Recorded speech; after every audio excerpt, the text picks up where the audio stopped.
I know it's no news to any of us that we've been in the economic doldrums here in Mason County for quite some time, and we're just wondering what steps can the county take to encourage economic recovery, and how can we partner with you?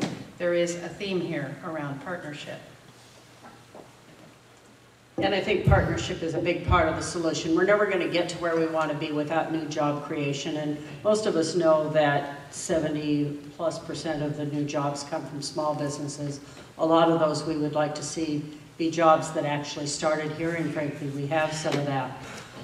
Want to say a couple thanks. One's thanks to the PUD for getting that water main out on Johns Prairie Road.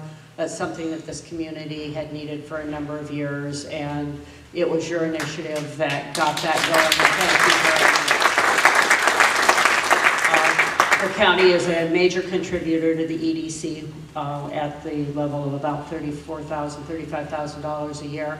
I think that's an important part because we've got Matt Mattiosci out talking to companies and trying to initiate conversations with the kinds of businesses, employers that will come into our community and want to make a long-term investment and not just come in and make a quick profit and leave us with a mess.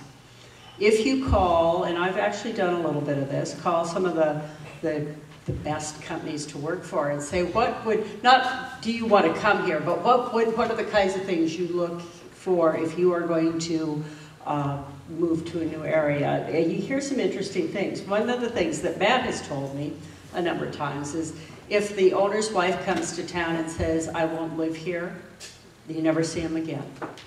Now sometimes the owner's is a woman and it's the husband, and he wants to know about the fishing and the hunting, and maybe they'll be back. But if it's a woman-owned business, they may come back. If it's the wife that looks around and says, I won't live here, they won't be back. But I had an interesting conversation with CH2M Hill, which is supposedly one of the best employers in the world recently. And I just called up, and they ended up putting me with talking to a government relations person. And I had a really interesting conversation, because he said, when we're going to locate someplace, we can afford to build a new building. We might put 35 engineers in. They might start at $150,000 a year, because they're going to be top-end engineers. But they want to be able to live in the community, and they want their children to be able to go to school there. So the first thing we will investigate is the quality of the schools. If you have world-class schools, we can overlook some other things, but we will not locate in a place that doesn't have world-class schools. And one of the partners that I wish were at the table here with us tonight is our educators. Because I see the county and the city and the port and all the businesses here, and we're trying to have the right conversation, but we need to have the schools at the table with us too, because if that's what world-class employers are looking for, or if by some chance we start a world-class company, which we do, are they going to leave when they start employing people that are saying, we don't want to live here?